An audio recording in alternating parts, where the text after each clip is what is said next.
You're listening to Hardscape Growth, a podcast for hungry professionals who want to grow their businesses and level up. Hello, everybody, and welcome to another episode of the Hardscape Growth Show. I'm your host, Alex from TechnoBlock, and today I have the pleasure of being joined by Steve Wheatcroft. He is currently partially employed, I guess is the way we put it. He is the founder and used to be the CEO of ULS out of Calgary and now out of many cities across Canada. So very impressive business that he built up and is now retired from, but you have a bunch of other stuff on the go, as I'm sure we'll touch on throughout this episode. But I asked him to join us on the show because I got to know him a little bit attending an event in Orlando last month or a little over a month ago. And he had a keynote talk talking about the 6 stages of leadership that he experienced while running the business. And I thought there would be a lot of really valuable lessons for our audience in here because as he was telling the stories, I was kind of seeing some of the lessons that I learned. I'm like, you know what? Hearing this stuff, if I was younger, would have really accelerated the learning and flattened out that learning curve and made things a lot less painful. So why not have him on the show and talk about it? So Steve, welcome to the show and really thankful for you taking the time to join us here. Yeah, thanks, Alex. I really appreciate you inviting me to come aboard. And I was telling Alex it's snowing in Calgary right now, so hence the snowflake hat. I was doing a little bit of promotional stuff for Sima today, so it's all good. There you go. Yeah, it's a snowy day in many parts of Canada in April for some reason that we won't get into right now, but I'd prefer if it wasn't, but that's okay. So let's take advantage of this to talk about how we can become better leaders and run a better business. So you started your business in what year and what was the context and what were you trying to accomplish really? Because you were in school and you're a pretty well-educated man. But you got into the landscape maintenance side of things as kind of the first step into this industry. Is that true? Yeah. So really where the impetus of ULS started was in 1989. I was taking my business degree at the University of Calgary. And that was at the time, it's now the Haskins School of Business, but at the time it was called Scurfield Hall, and it was kind of ranked the second best business school in Canada next to Queen's. Now, obviously things have changed since then and everybody thinks their school is the best, so we won't get into that. But it was, for me, it was pretty, stagnant learning environment. Really, I wasn't overly impressed in the fact that, Calgary was this big center for energy, the energy industry. So most of the graduates from the business school were kind of getting groomed to work for Esso or Shell or Chevron or some type of oil and gas company. And there wasn't a lot of entrepreneurship involved in any of the courses. But in the third year, there was a entrepreneurship MBA level course offered. And I was super excited about getting into that class, and I got in. And one of the, big assignments was to do a business plan on an entrepreneurial venture. So me and my partner decided to build out this landscape company that we called University Lawn Services at the time. And the whole business plan was to kind of copy the College Pro painting kind of formula to build a franchise business. Okay. And really, it was, for us, we identified the industry because we thought at the time, and really still this way, it was made up of a lot of small companies and there wasn't any big players. So we saw a big opportunity there. So in 1989, that's how it all got launched. And where did that take you? Like you got lost. So you were doing that as you started, but hold on. It was when you started it, it was basically like a class project. Like you present the model. Yeah. And then you said, well, I believe in this model so much, I'm going to start doing it for real. Yeah. Right? Well, the funny part is we got a B-. And the prof was like, well, it's not original. And this guy, I hope I don't offend. Are we here to make money or are we here to be unicorns? Yeah. So well, I always said, those that can't do teach. So, so anyway, I'm like, this guy was a bit of a drip. So I just like, whatever, I don't care what he says. And I mean, that's part of being an entrepreneur, right? Like that don't give a shit attitude. Let's get our hands dirty and jump in and do crazy stuff. So, immediately I was like, what, this could work. So, I had 1 year university left and I'd spent a lot of time working in the bush, mostly doing seismic exploration and planting trees, jumping out of helicopters, and, decided, well, I'll just stick around town. And we started on a small scale in Calgary. Got a couple trucks, and the first year was just me and my partner that rode it, and my brother and his best friend, and we all knew each other.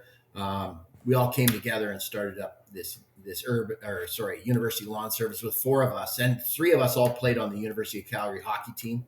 We were on hockey scholarships, full ride hockey scholarships at the University of Calgary. So it was kind of neat because, hockey ended, school ended, and that pretty well times perfectly with the start of the green season for landscaping. So we jumped right in and gave it a whirl. And that's kind of the launch pad. So the part of the talk that I got to attend was talking about the 6 stages of leadership. So as you started the business, you kind of put to the test pretty quickly, because it's one thing to put together a report and a presentation and say, like, this is the model and this is how it'll work. It's another thing to work that model and make it successful and deal with hiring employees and finding clients and successfully selling them and making sure the books work and making sure the machines work so that you can run the route and actually turn a profit. So what was the first stage for you, and what were some of the hard lessons that you had to learn? Yeah, and I think the first stage for me was, going through this whole phase of personal self-doubt as an entrepreneur. People always think entrepreneurs have to be running these massive businesses, but entrepreneurship can be anything from, your grandma deciding that she wants to knit mittens and sell them to her friends at the old folks home. I mean, that's super entrepreneurial. So, for me, even though it was landscaping, I had a business degree and I had a lot of job offers from companies, mostly because they wanted me to play left wing on their corporate hockey team. But, but I wanted to stick it out. So, I gave it a try. And for me, this was compounded by the fact that I had all my kids really young. So I was living in married student housing on campus. I was playing out my hockey scholarship. I was finishing out my business degree. And there was this side of me that had all the self-doubt and thinking I should be maybe just going and taking a job. I've got, one kid to feed. I had responsibilities. Another kid on the way. It was a very scary time as far as the financial risk of starting a business. But, I kept sticking with it. And this, I knew that to actually be successful, the company would have to get to a scalable size where you'd have enough revenue to cover off, more of instead of just being a wage business, it could be a business that created not only a wage for me, but built profits and somehow a value down the line. And so there was always this self-doubt. And so I had to keep, getting up and going to work and trying to build a business. But on the other hand, I'm like, was this really what I wanted to do? And I knew I'd have to have lots of staff. So for me, it was this kind of, I kind of call that stage, you got to fight for your right. And you got to fight for your right to be an entrepreneur. You have to fight for your right to be a leader. And the fight is typically with yourself at the start. You have all the naysayers, like your mom and your dad might say, what are you doing? You got a business degree and kids. I didn't get that much. My mom and dad were pretty entrepreneurial, but I definitely got it from friends. I got it from friends' parents. I got it from people that were in my family that weren't, my mom and dad. But there's the test too. If you can't tell them to go, F off, so to speak, you guys, so you don't have to edit that now. But, if you can't say that, then, you don't have the conviction. You're not going to be a good leader. You're not going to be able to step in. You got to believe. And that believing is that first stage of leadership. You kind of got to stick it out through that gut check. And it's not necessarily financial at that point. Well, it might be, but it's more mental. And then once you get to that first stage, that, hey, I can do this and I can lead people. And that's where I got by 1991. I felt like, I can take people on this ride and I can bring them together. I was typically either the captain or assistant captain, whether I played hockey or whether I was on a rugby pitch or whatever sport I was playing. So some of that leadership was already instilled in me, but to lead through a kind of the development of a business is a little bit different. What does it mean to you? This is a little bit of a sidebar, but being captain or being assistant captain, what did that mean to you? Like you said, it was instilled a little bit, but how much of that was, I guess, naturally within you, or how much of that was things that you learned about being a good leader that made you a good captain or being named captain, because in hockey Yeah. and rugby too, a lot of times it's the players that vote for a captain. It's not really a coach appoints a captain depending Yeah. on the team, but a lot of times it's that way. Well, the best captains are usually appointed by their teammates. The Right. captains that fail are the ones that maybe the coach says, "Hey, this guy's the captain." You can't anoint yourself a leader. You got to be chosen, and then you have to accept the challenge, right? So for me, sports is a great place to develop that. And in the start, I was always, it's funny now because people hear me speak and stuff, and they're like, "Oh, Steve, you're a pretty good public speaker." But really, I was like completely like I was phobic about standing up and talking in front of people, like to the point where, it basically froze me and I became catatonic. So, the way I led was through physicality and like action. So, especially in hockey, we don't need to talk to the other people. But there's lots of guys that played with me that don't like me, that pretty well everybody that played with me loved me. So I was Yeah. always like, I didn't have to say much, but I was always sticking up for my teammates. And I don't think there's too many guys that I ever played with that said they wouldn't have wanted to go into battle with me. So that type of, let's lead through action and inspire others to follow. After you have to develop some ability to talk people through difficult times, and you can't always do it through action. But I would say I'm an action first leader. And then over the years, I sure developed a good way to resonate with people. Kind of round out the rest of the skill set Yeah. needed. Yeah. Was it always important for you, like the sticking up for teammates? Is that something that Yeah, I don't was know why it always was. like just a natural thing for you? Yeah, when I was growing up, my mom always called me the lion with the lamb's heart. So she was like, "You're this big." I wasn't that. I was always kind of a little bit bigger than the average guy. Yeah. But for some reason, I just always felt like as a protector of people. And then that would just, manifest itself in however it was. Now, when I started playing hockey at a high level, that manifested with very high penalty minutes. I also had some good years as a scorer, but hockey was a bit different back then. And it was a lot rougher than it is now, and I think the game's evolved to probably a better place as far as especially for kids to be involved. But Mhm. when the years that I played, it was pretty rough, and there had to be some policing, and that was just part of the role that I took Part on. of the job. Yeah. Yeah. So back to the professional side. So fighting for your right, really finding the conviction, really knowing like how far you're willing to push yourself to know that you're all in is really the name of the game at that stage. And like you said, it's beyond the financial part because it's so early. I guess the income that you're pulling in, you could get that doing a lot of things at that stage. So it's really like you believe in what this can become, and you believe in your ability to take it there, right? Yeah. Yeah. Yeah, for sure. And I think that, that's kind of where a lot of businesses stop. They stop as kind of like a wage business. So they get, I'm earning a living. I'm cool. I'm comfortable. yeah, if Yeah. you're making $100,000 a year running a paving company, and there's a lot of benefits that come with that. There's a book out there, the 10 things that Canadian Revenue Agency doesn't want you to know, and in the top 10 is owning your own business because it's the only way you can control tax. So I don't think there's too many contractors that own a business that aren't running some of their truck through it and gas and the odd holiday and stuff, and that's justified. Some people push it more than others. We won't get into that.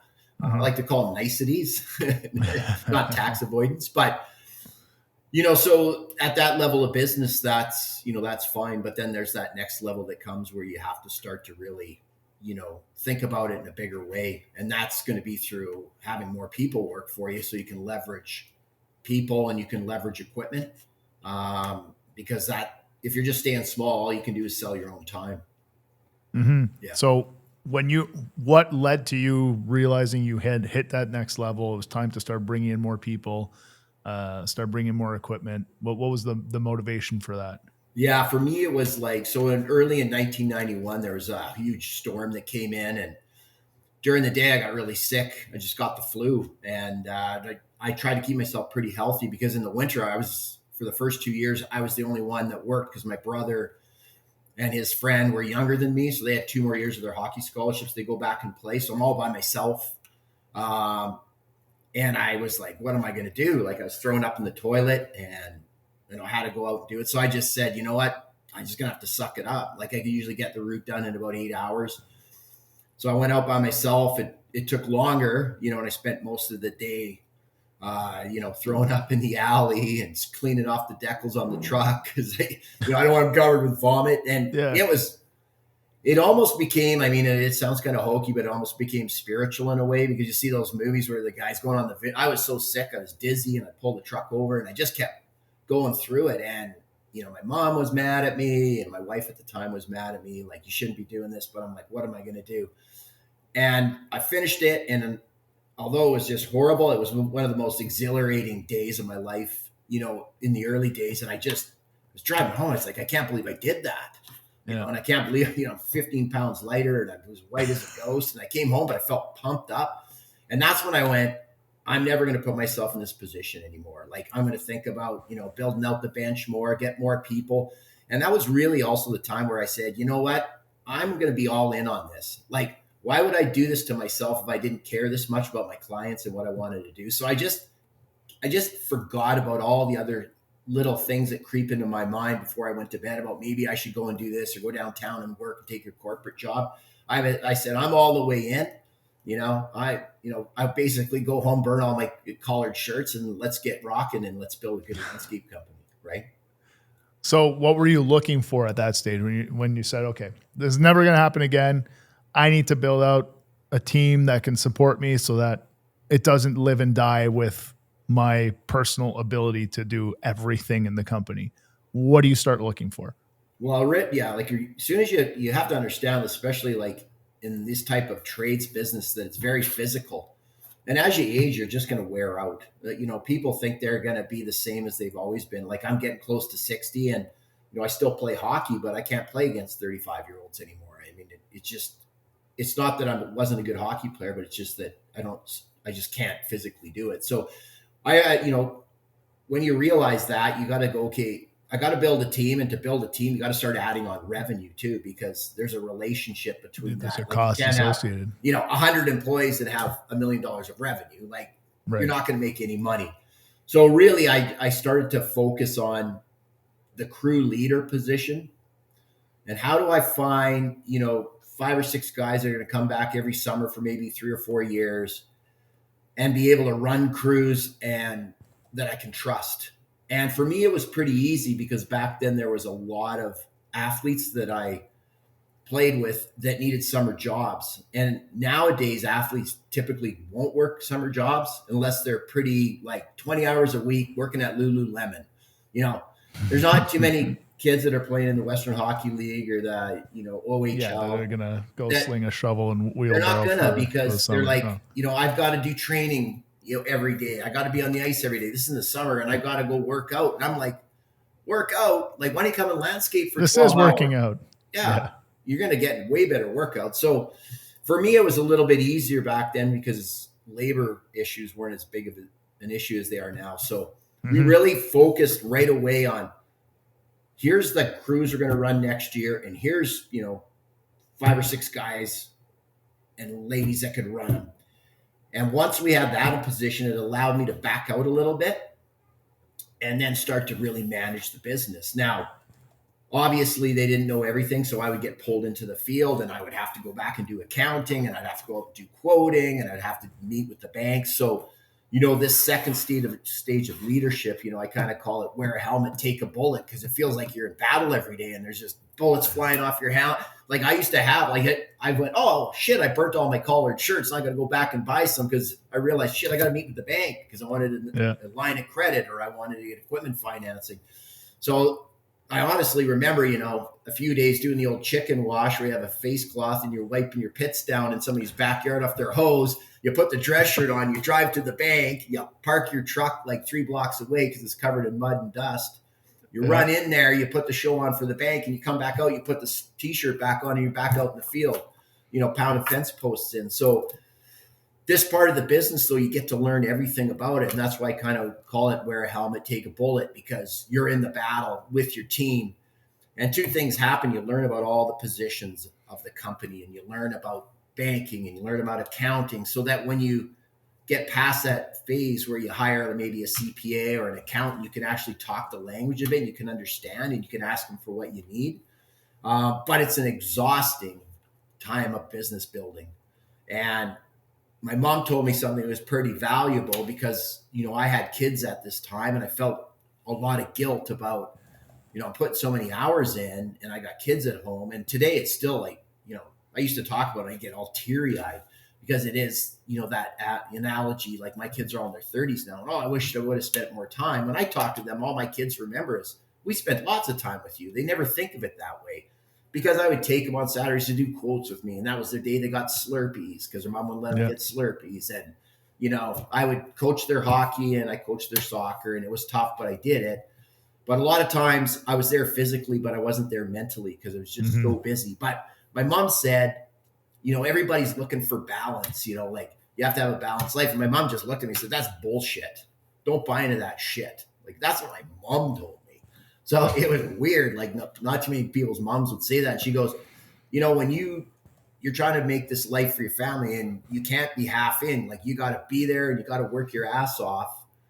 And she goes, but when you're with your family, turn your phone off and be with them. And, maybe I didn't do the best job of that, but my mom was always in my ear. So she said, you got to work Monday to Saturday, do it. And Sunday, don't work at all and be with your family, even though it's only one day.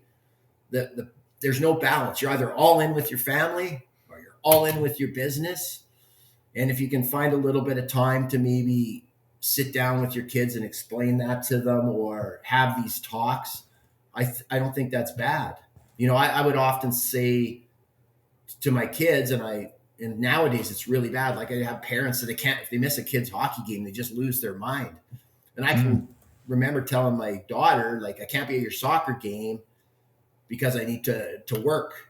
And she'd be like, oh, Dad, I want you to be there. I said, well, look, the reason why you can play soccer is because Dad's working and we have to make money. And when my kids were 5 and 6, I talked to them about this stuff.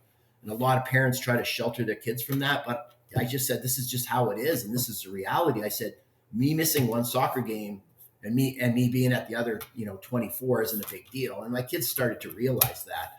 And it freed me from that guilt of trying to run around all the time and doing everything. And I don't want to make this like, don't look after your kids or anything, but I think that that's not what you're saying. They put so much pressure on them to try to, balance this all out. But when you're building a business and you're in that stage, you're like all in and there's no balance. But what you have to realize is if I stay here forever, I won't be able to sustain it. So it has to be a phase. You have to exactly accept this is a phase and I need to do everything in my power to work my way out of it. This is a mandatory step, but I need to take the next one because I cannot live here. This is not a place to live. Yeah. And, it's a hotel. And some people don't like that. And they don't like what? They don't like knowing that. They don't like being in that position. They don't like being forced to take another step. What don't they like? They don't like being told that. Okay. They think that there's this life balance all the way along. And things change in different stages. And if you don't understand the stage and where you're at, then it becomes hard. Like if you just accept that I have to work this hard. See, all people's like, when you set an expectation and then the expectation isn't met, the distance between your expectation and what actually happens is how dissatisfied you are. That's how much pain's in your life. That's how much you're suffering, is that gap between expectations and what happens. So if you just say every one of my days is going to be really shitty and I'm going to have to work my ass off and I'm going to miss a few dance recitals and I'm going to skin my knee and I'm going to take a beating. And when I get home, I'm going to be exhausted. And the day isn't that bad. Well, then you're going to feel better. So it's better just to be honest with yourself. And again, I don't want to glorify this too much because it doesn't have to be that bad. But some people think I've seen it all the time. People meet with me, Steve, I got this great business idea and it's a startup area and they think they can get away with working 35 hours a week and taking all these holidays. I'm like, great. And then a year later, I talked to them, and they're no farther along than they were before. They've shut down or they've went bankrupt. So I think you hit the nail on the head, Alex, when you said it's a phase. It's phase 2. You gotta put the helmet on, and you gotta take some bullets. Unfortunately for me, I was in that phase for about 8 years. I think knowing what I know now, I could shorten that immensely. And maybe it only needed to be 4 years, or maybe it could have been 3, but there's going to be a point where you got to go to the wall. And that was my kind of phase 2.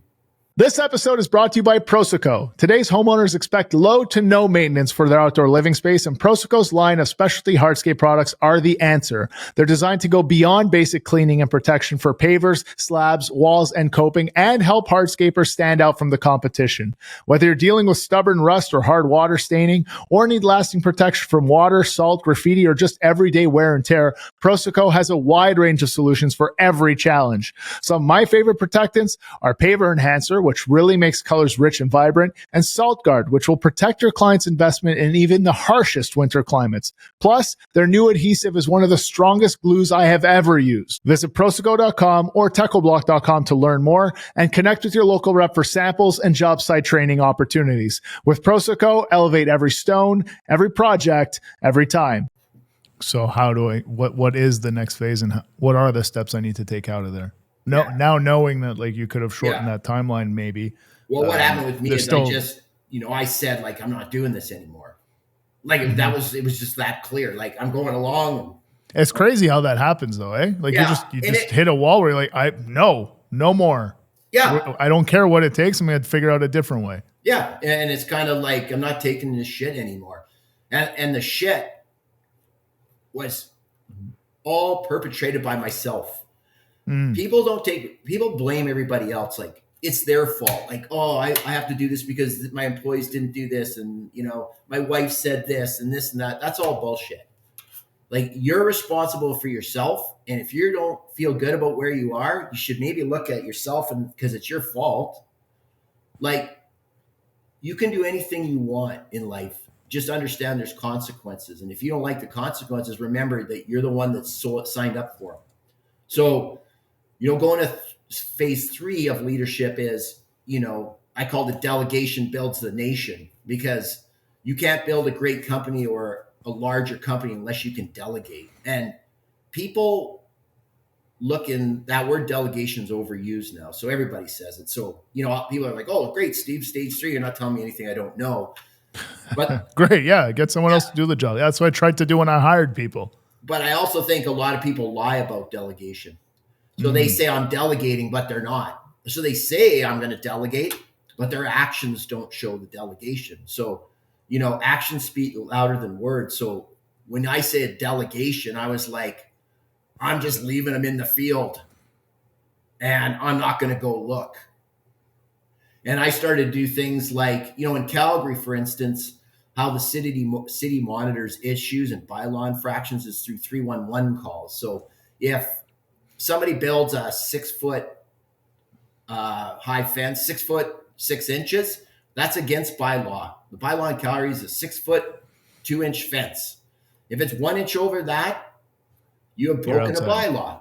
I could go through every community in town and find backyard fences that are way higher, and I would always tell my clients, they were we really want to screen this neighbor out or something. I go, great, let's build an 8-foot fence along a couple sections. And they're like, oh, it's against bylaw. And I go, yeah, so unless your neighbor calls, they'll never come and check. And they're like, are you sure, Steve? And I'm like, yep. So if we have to, I can cut off 2 feet down the road. And I'd put up the 8-foot fence, and then their neighbor would come over and say, hey, that's great you did that, because we really didn't like looking at you either. So, this whole thing about delegation is so some of my delegation techniques were I'm going to delegate off, but instead of going there and not trusting my staff, maybe I'll call the client and ask them a question while I'm driving to another site, or maybe I'll just leave it and see what happens. And a lot of times you'll realize that the people that you're working for probably are going to do a better job than you. Probably that's all they're doing for 10 hours is focusing on whether it's a landscape job or clearing snow. They're not plowing and trying to look through route notes and try to move other trucks around. All they're doing is plowing. So they're probably going to do a better job than you would have. And so this delegation needs to be, and you don't go right off the hop full in, but you've got to push yourself to really believe in who you have. And if people let you down too many times, then you need to remove them from your organization. And when I say too many times, it's because when they don't make the right decision in the beginning, a big part of delegation is educating. So I use three things. I said, you got to be a good delegator, you got to educate, and you got to facilitate, because there can be a lot of learning through facilitation, like bringing 3 or 4 different crew leaders together and saying, what did you guys learn last week? And trying to force this education into your company. Now, that education can become internal, like you're doing it yourself, facilitating, autopsies at the end of a snow season, where you sit down and say what went right, what went wrong, and there's lots of books and advice out there on that kind of stuff. Some of the facilitating those type of things is a way to educate people. Another way is to get them more involved in associations. So, I got our company involved in lots of different associations. And what happens usually, and I see this at most trade shows, is it's all of the senior people that go. Yeah. So all the people that are sitting in the office are the ones there, and all the people that they want to make into their future leaders, they've left at home. So I always try to pick people at all positions to go. So you would get somebody that's just actually out running equipment for you, is at the SIMA show, Snow and Ice Management Show, and then a crew leader and a supervisor and an ops manager and the VP of finance. Let's all go together. They were all creeped out, like, why are we going to this thing with Steve? And they were nervous, but I'd get them there. We'd have a few drinks, and all of a sudden everybody's having fun. And this stuff's awesome. And then they would go back to their companies or our company, and they'd talk about it. Now, next year, everybody wanted to come. So these techniques for building delegations really about educating people and building, these development pipelines in your company and everything like that. I mean, it's a complex thing, but you can't just keep doing it all. No, but I think like the thing you touched on there is getting them involved in various things beyond just here are the steps to doing your job. Giving them more insight into what you're trying to do with the company, and giving them more insight into what other companies are doing and what the industry is, basically showing them like the bigger world. All of a sudden they understand a bit more the role that your company can play, the opportunity that exists for the company. And if you picked the right people, those people want to grow within the company, and they see that opportunity. Now they see like, oh, okay, this can be a lot bigger, and he's asking me to come along with him. He must want to make me part of that. And I think that it's also important to have those conversations with those key people too, and make them aware of the vision that you have, where you're trying to take the company, and how you see them contributing, where they stand today, and how important their role is now, and what the potential for them down the road is, without setting improper expectations, but at least like showing like, here are a couple forks in the road that we might hit together. And I want to open your eyes to all the different options so that, we can have those conversations and we both understand what we're talking about. It's not just me trying to guide you somewhere and hopefully you make it. You want to get there too. Yeah. And in this third stage, delegation builds a nation. The other thing is that's when you're typically you really set the foundation for company culture. So, this is where you need to understand that culture needs to be there if you leave the room. So, a good litmus test is how sticky is that culture? Like if I'm not around for a month, would everybody still walk the walk and talk the talk? Or would it just kind of fade away into utter chaos? So, in that third stage, while we were educating, delegating, facilitating, that's where that company culture just came together and just solidified. And that's what really took us from, really in stage 3, we went into that and we were probably doing, $4 million. And by the time we came out of that third stage through delegation, we were already up to a $17 million company. Wow. Yeah. So quadruple the and that was over 4 years. We were like doubling the size every year pretty well. Yeah. That's wild. Year over year. Were there in that process, did did you have to part ways with people? Were like there are people who are 100% on board with doing this, and there were other people who just kind of wanted to be on cruise control and just like leave me alone? Well, I think you kind of said it, Alex. It's like when you start to delegate and trust other people, they start to realize that, hey, there's more in this for me. So you don't really lose a lot of people there. You might identify a few people that, maybe shouldn't be there, but it was very few for us. And again, I recruited heavily from organized sports. That was a place where I pulled people from. Nowadays, that's really hard to do. But these people already came with, half the bucket was full.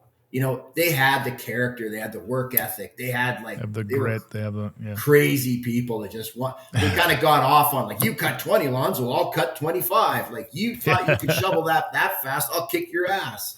I don't need a skid steer, I'll do it with a shovel. It was that mentality. So really it was just adding on. I always said, give me the hard-working athletes and I'll teach them how to landscape.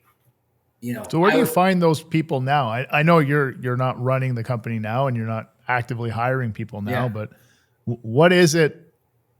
Like I played sports too, so like I get what you're saying, but let's say I didn't play sports. Like what are the competencies or the attitudes or the personality traits that are the most important in your opinion?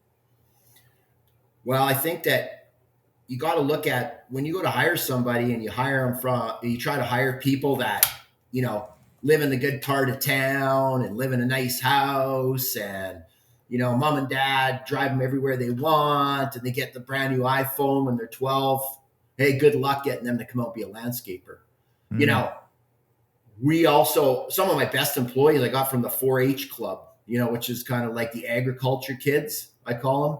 I call them the cowgirls and the cowboys, obviously. But, we live in Calgary. We're right on the edge of ranching and farming country. So you can tap into some of those organizations because those kids are told you better get up at 5 o'clock and, go get the chicken eggs. And they're out with their dad driving tractors when they're 10. Yeah.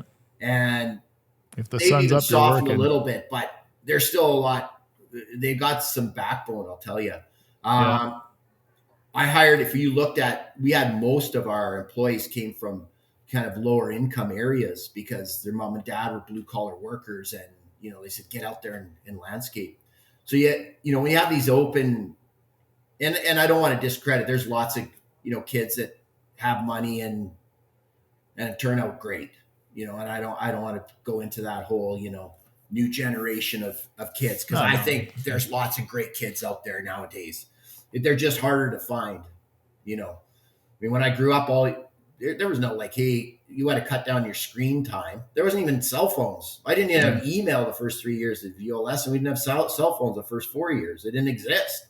We went out in the evenings and played football and ball hockey, and it was just a different time. So you got to kind of look for people that have some type of mentality where they're okay with getting their hands dirty, and it's hard to find nowadays. It really is. But I think the upbringing does give you a good indication. Like if I grew up and both parents were working hard and doing their best to put food on the table, and I had to work when I was younger if I wanted to have any kind of money any kind of spending money. Well, I got to go get a job because it's not going to be handed to me, and work hard. And I bought my first car based on the money that I made working as a landscaper when I was a kid. I got a job after high school, made some cash, bought a car. That's how I paid for the car. I needed gas to pay for the car. I ran out of money, needed to work again. So find a job in the wintertime to make some more cash. But that's yes, it's harder to find those people because I think there's so many ways to find a job and find a way to make money nowadays. But at the same time, I still think it's the type of person that is going to be a hardworking person that's going to fight for what they want.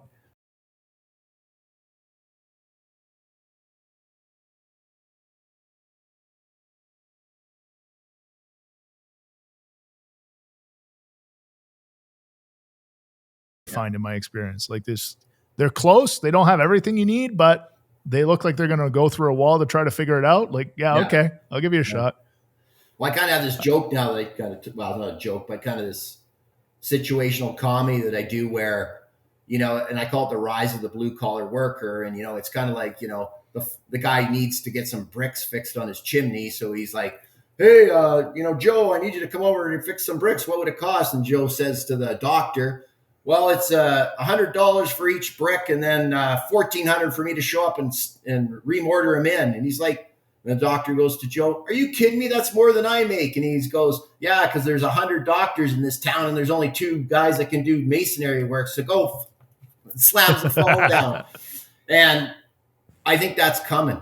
I honestly think that what's going to happen is the trades are going to see a resurgence over a while, and that the discrepancy between white collar positions and blue collar positions is going to really tighten up. And I even think now that if you're a smart blue collar worker, you do make more than the average white collar worker. Mm-hmm. Absolutely. Because it's a supply and demand issue. It's no different than, your economics 201 and John Kenneth Galbraith. Like, supply and demand drives the market.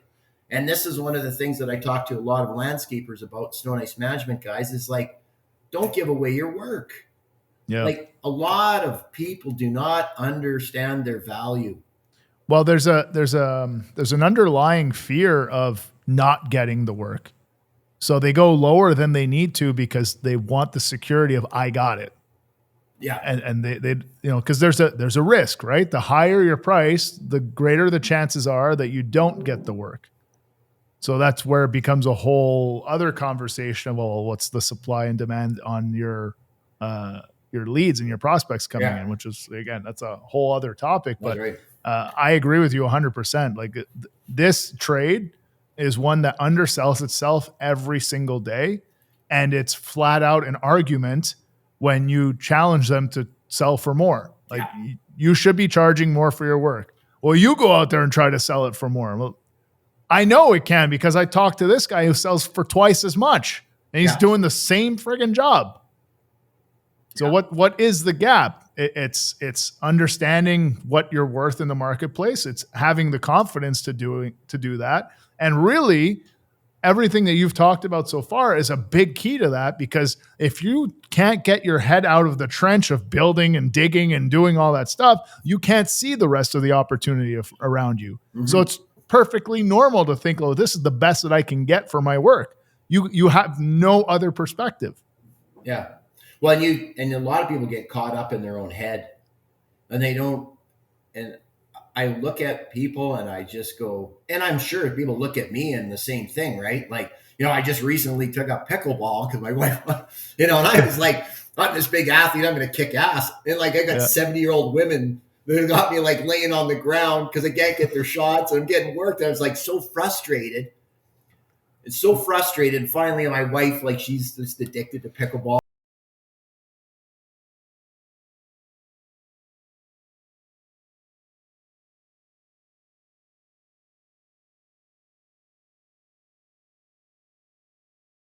And then this coach just said, hey, Steve, like, you're not thinking about this the right way. This is a game of mathematics or strategy. And he told me like 5 or 6 things.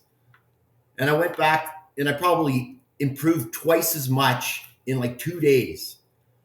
And I kind of stood there and I said, I can't believe it. Like, as I talk to people all the time about, being successful at business and thinking outside the box and getting their head around things, and they're thinking about the same thing the same way. And I was doing the same thing that I was telling them not to do. It was just on a 20 by 44 foot pickleball court. Like, it's crazy. Like, everybody does it, so it's not bad you're going to fall into those traps. But what you got to do is you got to look for other people or other things or associations or mentors or people to talk to or consultants or anybody. And it can come from reading books or watching videos and watching podcasts like this. Like, sometimes you got to whack yourself in the head and look from a different perspective. Right. So, yeah. I think it's a good parallel too. Yeah. I think it's in the nature too. Like, entrepreneurs, like, you're kind of bullheaded and they're like, well, I'm going to fucking make this happen. We're going to I'm going to do it my way. Come hell or high water, it's going to happen. But that leads to that tunnel vision. And you really need to be able to get your head up and look around and connect with people. And that's a big part of why we do this show. So, that's phases 1, 2, and 3, or stages 1, 2, and 3. And then stage 4, what is it and why did it happen? Yeah, so stage 3, we had call it a $16 million company. We were humming along pretty good. Mm-hmm. And then stage 4, I call it, you got to blow shit up, John Wick part 1. And because you get to that point where you've delegated all the stuff out and you're working on all the stuff, and it's kind of what we just talked about. All of a sudden now you got a bit of freed up time. And so you go back through things and you start to go, why is my revenue growing, but my margins are going down? And that typically what happens, people kind of become revenue chasers. And I always say, top line vanity, bottom line sanity, cash flow is king. So, it doesn't matter what the top number is. And I'd rather own a company that has 50% margins and less revenue than a company that has more revenue and has 25% gross margin. So, so this stage 4 was kind of like looking through the company, and a lot of the stuff that you read, like good to great, like try to get the right people on the bus. And for me, that was like, I had an issue with my partner. We just weren't on the same page, and we've been together almost 23 years as partners, because the original 4, the first 2 fell away pretty quick, and me and Ross continued to do it. And I love the guy. He was the hardest thing I ever went through. He's like, I always say I've got a brother that my mom gave me, and I got a brother that business gave me. And Ross was like that. And I just talked to him before this podcast, and I love the guy. But we had a hard time, and I had to remove him from the business, and that came through. We had a solid USA, so we had a unanimous shareholders agreement. And I tell anybody that has partners, and a lot of people do in the landscape industry or snow industry, they all have partners. Mm-hmm. Make sure you get a USA done at the start. You should be doing a USA when you're friends, when you're getting along. If you get in a dispute, or there's issues with death or disablement, or somebody goes through a divorce, and then you have to do the USA, it just falls apart then. So you have to have that USA. And I also think that people need to talk every year with their partners if they're in a group, and say, are we all on the same page? Do we all want the same things? When you're in business, and you have other partners, it could be like they have relationships outside the business that can affect it. So, I had to blow up that. I had to look at most of the people in the company were actually, they were great, and I kept them around. And I also had to look at the amount of services we were providing. We were kind of trying to be everything to everyone. And so that was kind of the year I had to write the hard, letter to all these residential clients. We were up to probably 700 residential clients that we did weekly services for. Okay. And it was a tough thing to do, because I felt in my heart like I'm turning my back on all these people, because we started off mostly in residential, but we'd grown into commercial so much, and that had dragged along costing, like safety issues and having to have bigger equipment that we just couldn't put onto the residential division. So I made the decision to shut that down. We also got put into that year. Even though we had grown all this revenue, we got put into special accounts management, which was kind of like, that's SAM, they call it. So it was scary, and, had to make some tough decisions. So I decided to shut down the tree division. We were the second biggest tree provider in our area. We had probably 7 really large chipper trucks and heavy wood trucks and aerial trucks. We just sold them off within a month, and that kicked up about $1 million in cash after we paid off the debt on them.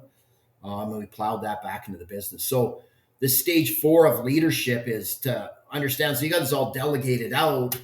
Mm-hmm. Now it's your job to make sure that you have to make the hard decisions. And when you're, a lot of people don't understand what the role of a CEO or a president of a company is. Your role, if everything is going great, is to F off and stay out of the business and let everybody keep doing a great job, and go out and find ways to find new opportunities, or to educate the public about the business, or become an ambassador for your company on a different level, and looking at new ways to improve it and bringing it back to the group and seeing if that'll disrupt this great company that you're having. If, on the other hand, you're in stage 4 and your company isn't doing good, you have problems. Your job as a CEO is to remove barriers for the other people that are managing the business on a day-to-day basis to be successful. And I see a lot of owners of companies aren't looking to remove the barriers. So, and it's a simple question. You just ask people, like, what's going on every day that's stopping you from being better? What's stopping you from making sure that we can make more money? These type of questions, and they're going to answer you honestly, especially if you have kind of an open culture and you're transparent and you have a good company culture. If you have a company, you can ask those questions to your employees without them lying to you or not telling you the truth, then you got a problem. Mm-hmm. And you got to, there's your problem there now as the CEO. I better go fix that problem because they can't speak honestly with me. You need people to be honest. So that stage 4 is really important to understand. Sometimes as a leader, you got to look outside the company and identify these issues. Sometimes it's not a good feeling, the decisions you have to make. Like when we shut down the tree division, I mean, we put like 12 really good ISA certified arborists out of work, but that was where all our WCB claims were coming and our safety numbers were getting driven up. So I had issues around that. And I love these people. Like they've been with me for a long time. Probably 50% of them, we moved them into management positions because they added a lot of value. And we decided we were only going to prune trees up to call it 15 feet. Anything we could do off an 8-foot frame ladder and a pole pruner, we were going to still do. We just had a little pruning truck. So there was some room there, but the big gear was gone. So that stage 4, sometimes you got to stop the business and you actually have to take a few steps back, blow some stuff up, retool a few things, and then you can get going. Because I see a lot of people get up to a certain amount of revenue, their margins drop way down, and then they keep pounding revenue on top. And I'm like, that's the hardest way to make money, and you're going to piss off clients. Stop. Don't add more revenue. Take away expenses, find better ways to do stuff, get the margin up. Your bottom line grows without any more revenue. And then once you get up to that appropriate margin number, now you can add revenue again. And when I tell people this, it's not because I had it all figured out. I'm sitting here today because you asked me to come on here because I've done this for 35 years. Mm-hmm. I mean, I was stupider than a sack of hammer handles back then because I was just a revenue whore. Like, we're going to go all the way, right? Like, we're going to go after this contract. And I see lots of people. So I'm not putting people down when they have that mentality because I was there too. What I'm saying now is don't do it because it's stupid. And I did the same mistake that you're doing now. So, I'm speaking because I'm not a business consultant per se. I'm speaking from being out in the field, running these companies, doing this, pardon the pun, from a grassroots level. Mm-hmm. This episode is brought to you by Hardscaper.com. The Hardscaper mission is to empower industry professionals with the skills, inspiration, and confidence they need to take their businesses to new heights. Struggling with training programs for your team? Looking for helpful tips to build a better company? Subscribe today to gain access to hours of interactive on-demand hardscape construction and business courses for free. Check out hardscaper.com. What do you think is the cause for that trap of, like you just said, like you're growing the revenue and like you start up this little division because you get the idea and like, oh, okay, that's working. That's bringing in money. And oh, this other thing's bringing in money. But, and you're aware that the margins aren't as strong as they could be or should be. What is it that drives you to keep going down that path? Is it just you're hopeful that it ends up working itself out because, well, it worked this far, so if I just keep working at it, we'll get it right? Or is it that you're distracted by too many shiny things and you're not taking the hard look at the things that are really affecting that bottom line? Well, I think the biggest reason people do it is ego. Yeah. So they get involved in something and they say, I'm not a quitter. I've never been a quitter. And they think if they quit on something that they failed. And so what happens is they attach to their ego and they're like, I'm going to be better than this problem and I'm going to figure it out. But sometimes the solution to something is stop doing it, right? Like if you're hitting yourself in the head with a hammer and you're like, this hurts. I shouldn't, my skull is maybe I'll get a helmet cratered in. Yeah. Like, should I get a hammer or should, a smaller hammer or use a foam hammer or get a helmet on? No, the solution is stop hitting yourself in the head with the hammer. Now, it's against entrepreneurs' nature to give up. It's against an entrepreneur's nature to say, I can't do it or I made a mistake. The quicker you can allow yourself that and be okay with it, the sooner you're going to be successful. But it's hard. It's very hard because people are creatures of habit and they find something that works for them and then they just keep doing it. And that can be a good trade up until it doesn't work anymore. Because I always say to people, if you can run a niche business, you probably make more money. It's probably going to be more successful. If you just found one thing and just did that, you just work that until you've made every dollar you can out of it. I mean, I think that's the best thing. But when you're trying to do this stuff and you get caught in a negative channel and you just keep paddling down that creek, it never works out well.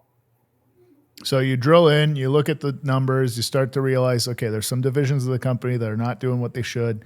You decide to shut them down or retool them. You make some tough decisions with personnel as well. You go through all that stuff. That's what phase 4 looks like. Yeah. Now, is it time for phase 5? And if yes, what is phase 5? Yeah. So now you've got this business. So when we were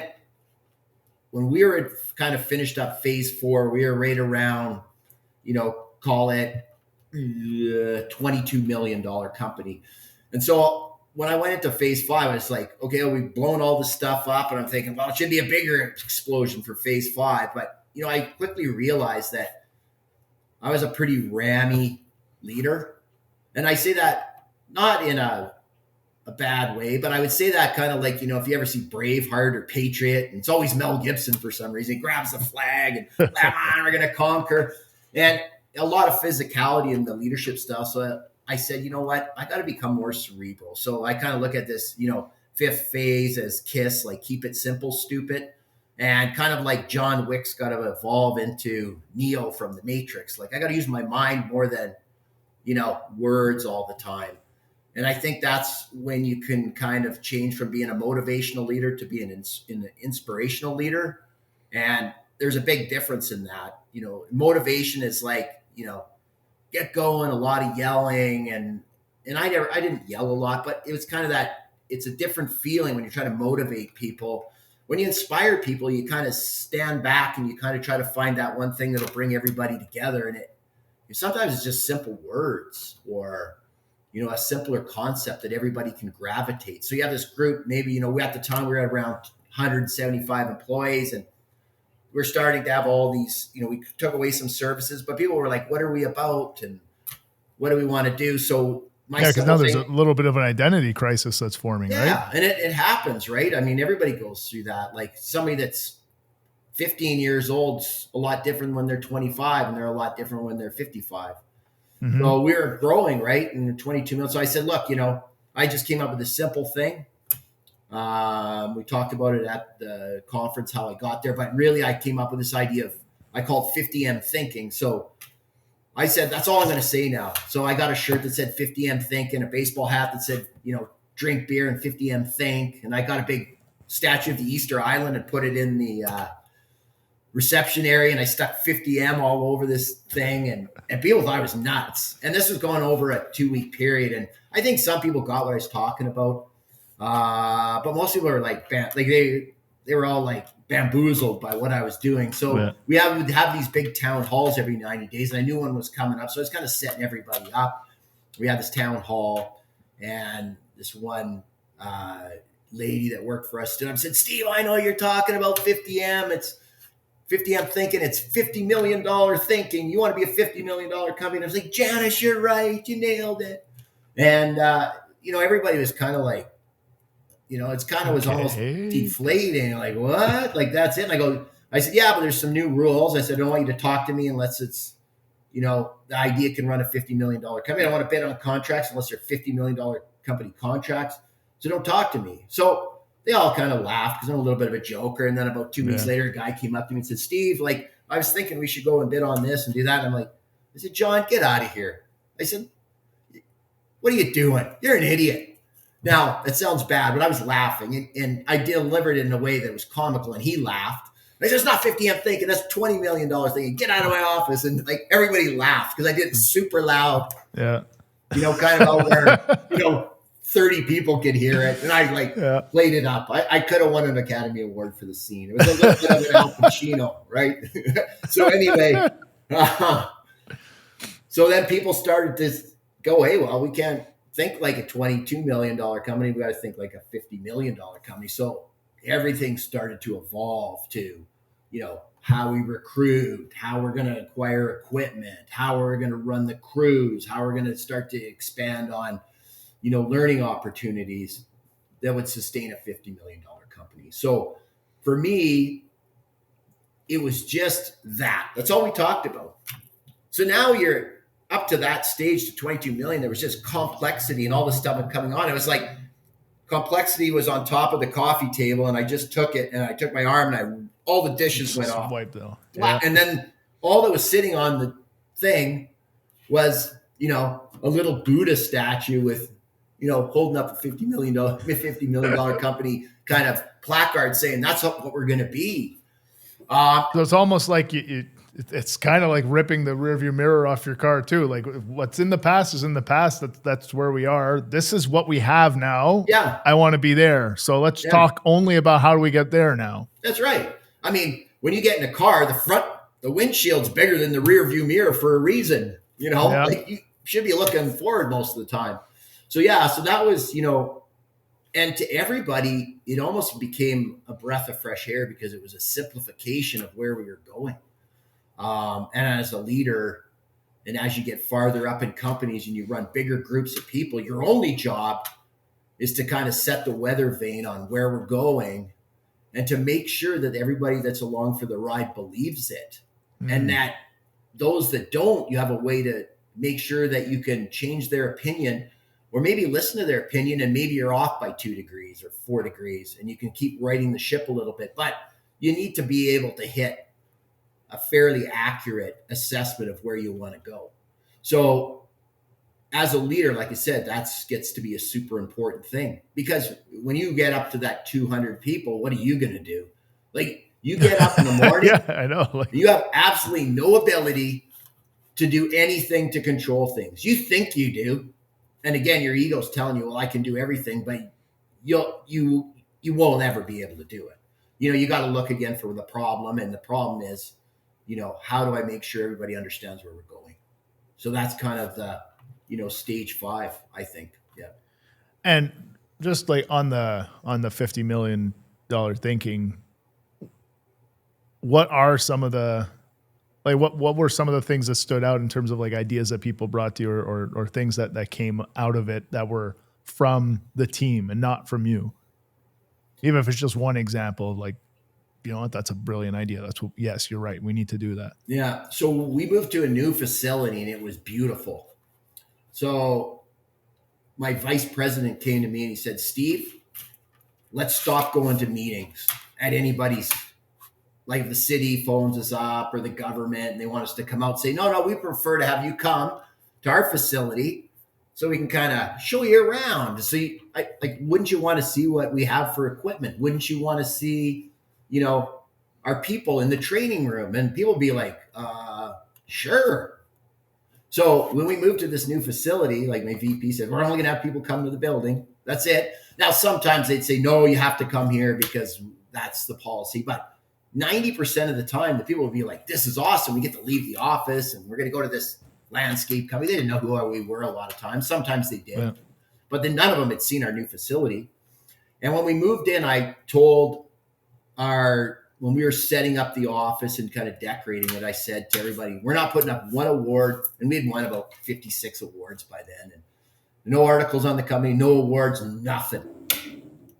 On any walls, not allowed. Like mission statement was on the wall, vision statement, some kind of tongue-in-cheek kind of company culture stuff, but no awards, no recognition. I said, we got to be better than we are now. So if we keep looking at what we've done, it's so they, well, what are we going to put on all these walls? Because we painted the whole building. It was like architectural white. It was a very beautiful building we moved into.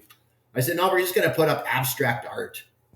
So it'd be like a tree, but it was all weird rocks and stuff. And that's all we did. So anyway, long story short, people would come to our building, they'd walk in, and probably about the first 15 minutes, all we talked about is the building, how we designed it, how we came up with it.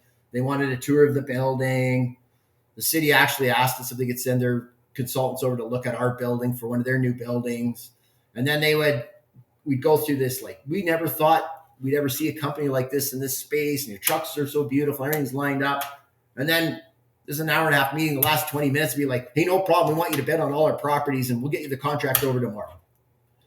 And that simple idea enabled us to bring in high-level clients and high-level contract opportunities and show them, if you can have a 42,000 square foot building on 8 acres and have it laid out like this and your shops run this way and you got all these mechanics, like, we trust that you guys can figure out my project. Yeah.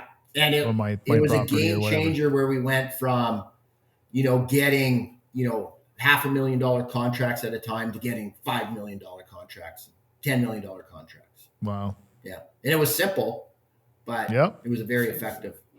That's a great example. Yeah.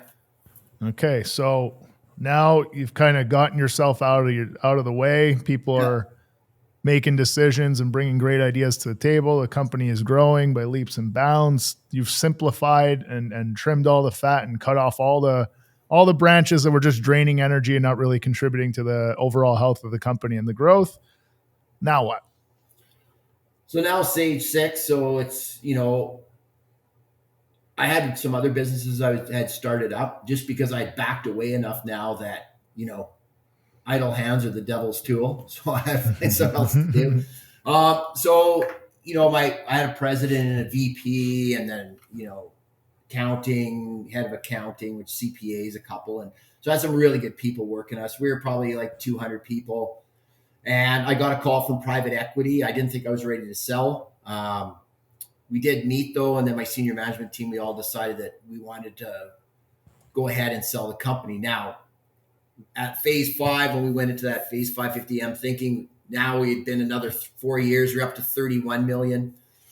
And when we decided to sell, that kind of launched the company. And for me as a leader, stage 6 was kind of like, oh shit, like, I'm not that smart. Oh shit, like, I got to learn stuff. Like, oh shit, I'm not that good. And it was kind of like a repositioning of myself, because now I was asked to come back and be the CEO of this company and start to acquire businesses. So I was always kind of a very entrepreneurial CEO, and now I was asked to become like a corpified CEO, which is completely different.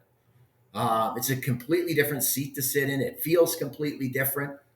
For me, it wasn't my cup of tea. I didn't really like it. It felt awkward. For me, I had to learn a lot of stuff over. And some of the learning was more of, okay, I've been doing this in the past and it's worked for me, but will it work on a bigger scale? And how can I maybe modify it to be able to manage multiple branches? When they bought us, we only had 2 branches. We had one in Calgary, one in Saskatoon, but now we were going to have multiple branches, multiple cities and multiple provinces. So this became a huge challenge for me. So that was the big thing. This, stage 6 was like, I got to learn stuff. And the other thing that kind of came out of this, and the big lesson that I learned too, is, I was starting to not enjoy it that much. And I felt extremely guilty about it, because this wasn't the way I wanted to manage people. It wasn't the way I wanted to run the company. And I was sitting between the private equity and now call it 800 employees. And I felt like what I wanted to do and how I wanted to lead wasn't in alignment with private equity. So here I was feeling guilty. I wanted to help everybody. I was also feeling guilty because I felt like I was a bit of a liar to myself and to everybody, because it was kind of hanging in there. And then, one day I just said, you know what? I don't care anymore. And it was like a super sobering moment for me. And because everybody had seen me always as this big leader, this great leader, like, oh, Steve will be there for us. And I wanted to be, but I couldn't do it the way I wanted to do it. And when I kind of got the handcuffs put on me, it was like, maybe the attitude was like, I can't do it. I can't make any changes. And the more I pushed, the more I got pushed out of the decisions. Mm-hmm. So it was counterintuitive to how it always been. I'd The always more had you to were say trying those to things. do Yeah. things the way you wanted to do them, the more you Yeah. were getting resistance from And the, like, call it, corporate side. you got to remember when you sell your company to private equity, you took a check and, you don't own it anymore. I still own Yeah. a lot of shares, but I didn't own the majority of the shares. So I was really working for somebody else, which I'd never done before. So it put, it put me into a position where, it just drove me to a place where, I didn't put a bad effort in. I kept doing what I thought I needed to do right to the end, but my voice became smaller and smaller. And then at that point, I just didn't care anymore. And I think for me, like, there's going to be many more stages. I thought, when I originally thought of all these concepts and the stages I went through, I said, well, maybe this is it. Like stage 6 is like, as a leader, you can always learn. And then you also have to learn when to leave, Yeah. but now I'm starting to realize, maybe level 7 for me, which I didn't even talk about at the conference, was, maybe level 7 is giving back and becoming more of a mentor and helping other people out, which is, another evolution of leadership. Leadership kind of becomes mentorship. Leadership becomes helpful resource to others, and that kind of stuff. And, I'm yet to see if that's where it's all going to end up or not. It's really interesting. Yeah. Do you maybe a touchy question, but do you regret selling to private equity? Do you wish you would have explored a different way to do that transition? Or Well, I mean, a lot of people have asked me that, and hindsight's 2020, yeah, and it's very hard to sell a business in any industry. And if people actually looked at the percentages of people that grow businesses and sell them, it's mind-boggling how small it is. So most people have this fantasy that they're going to build this business and sell it one day, but most businesses aren't worth anything. Now, most businesses get handed down to, a generation or two and they fizzle out, or most businesses get shut down and a lot go bankrupt. That's why there's very few businesses that even succeed. And out of those, very few that ever get sold. So when I think of that, I don't regret it. I think, there could have been different buyers that maybe would have worked out better for me and our organization, but I only knew what I knew at the time. Well, that's it. Yeah. No, I'm a big believer in that too. That's why, like, regret sometimes isn't the right word, but but continue. And they lived up to their part of the deal. And that was the deal that I struck at the time. And and again, I think, like if you're looking back, you have a sore neck. So I don't regret it. I'm in a good place right now. And I think the company, is going to be successful and they're going to figure it out. And, one of the things I say to all my friends is, like, it's not my problem anymore. And sometimes to say that, maybe that levels off any regret. But for sure, like, to have built a company the way that you did, to learn the lessons the way that you did, to be able to have the clarity of mind to look back and understand the phases that you went through, and to get to the opportunity where you're being approached by private equity to sell your business and then stay on to run it for a period of time. And basically you left kind of on your own terms because you decided you were done and you left. I mean, there's nothing to regret there, but there are so many people in this industry in particular, I mean, in every industry, but this is the one I know personally, that are kind of getting to that point where they need to make a decision on that. Like, what is the next phase? I'm curious, like, with the benefit of hindsight, like, would you have explored other options, like figuring out how to sell it to the employees, or because you're absolutely right. In most businesses, there's not much to sell and there aren't a lot of buyers. Well, so you definitely put yourself in a fantastic position. So there's nothing regret from that standpoint. Like, if you're going to sell to employees, you've got to recognize that probably a lot of them don't have a lot of money to invest. Right. And so as you build the business bigger and bigger, you start to remove that right off the table. Like because it becomes impossible to sell it to them. You can't sell it to them. And, if I was in better financial shape, then I could have maybe cut some type of a deal where you almost kind of you can hand it down with the thing, like, I'll take money out and not work. Yeah. But to be honest with you, before private equity came, I had 2 other businesses. Like, we had an equipment business that went from 0 to $10 million in sales in 24 months. That I had on the other side, I had a real estate company. So for me, it was like, in 2009, I actually stepped out as a president. So I had, before private equity came, I had, 10 years where the company kind of ran. It's like I was a CEO. You were already pretty removed. I was an arm's length CEO. Yeah. And I was kind of making those kind of, like I said, what are the big factors really getting in a way for these guys being successful? Yeah. And I had a great group of senior leaders that I had at the top. They were getting paid well. And they, I owe those guys everything. They were fantastic people, hard workers, super smart. And, a lot of people go, oh, you got all these good people. And I'm like, well, yeah, I was smart enough to go get them. Yeah. I had to figure out how to keep them, because it's one thing to get good, smart people, but the other one to keep them and give them the opportunity to run with it after too. Yeah. Like people know. So my nephew, he signed with the Dallas Stars, right, in the NHL. Yeah. He's getting courted by a bunch of different NHL teams. And if you look now, what's one of the best teams this year in the NHL? Dallas, right? Mm-hmm. So my nephew's buried down in the minors of American hockey. Yeah, that's a tough road to climb. My brother said to me, I want to go to Dallas because Jim Nill's the GM. Mm-hmm. And Dallas isn't good because it's lucky. It's because the GM of Dallas is a smart hockey man, and he understands who to go and draft, and he understands how to build a great hockey team. And people don't understand that most great organizations, somebody's found those people and recruited them and brought them on board and educated and facilitated with them. And that's the key to building great companies that are sizable, is to have, you can't have just one right-hand man. You have to have, you need a right-hand man, and he needs a right-hand man, and he needs a right-hand man, and they all got to be good, and that concept it's hard because a lot of owners want to have all the glory for themselves too. Again, it's that getting rid of the ego if you can. Yeah. No, 100%. You need to set that aside.